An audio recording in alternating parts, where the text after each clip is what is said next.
اور یہی وجہ ہے کہ دین اسلام یہ پہلے سارے دینوں کا، سارے آسمانی مذاہب کا وہ گلدستہ ہے کہ جس کے اندر سارے پہلی آسمانی کتابوں کے رنگ موجود ہیں، سارے پہلے مذاہب کا ذائقہ موجود ہے۔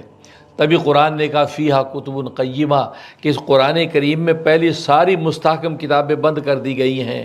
اس میں تورات کے علوم بھی ہیں، اس میں انجیل کے علوم بھی ہیں، اس میں صحائف شیش کے علوم بھی ہیں، زبور کے علوم بھی ہیں۔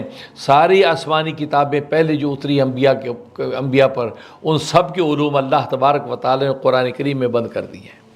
اس لیے فرمایا فیہا کتب قیمہ، پہلی ساری مستحکم کتابیں قرآن کے اندر موجود ہیں۔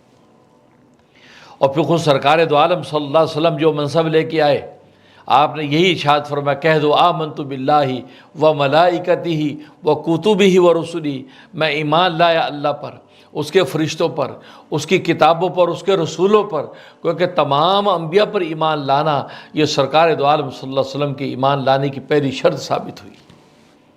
آپ نے کسی نبی کی تکذیب نہ سکھلائی، آپ نے ہر نبی جو پہلے آ چکا تھا اس کی تصدیق کا سبق دیا ہے۔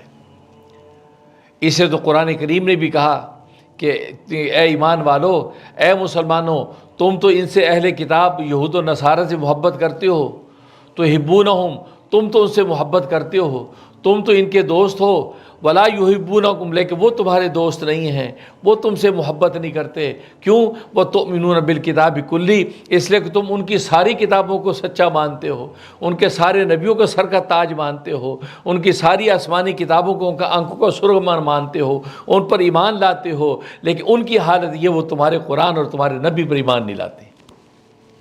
تم تو ان سے محبت کرتے ہو، تم تو ان کے دوست ہو، وہ تمہارے دوست نہیں ہیں، اس لیے کہ وہ تمہاری کتابوں پر ایمان نہیں لاتے ہیں، وہ تمہارے نبی کی تکذیب اور انکار کرتے ہیں۔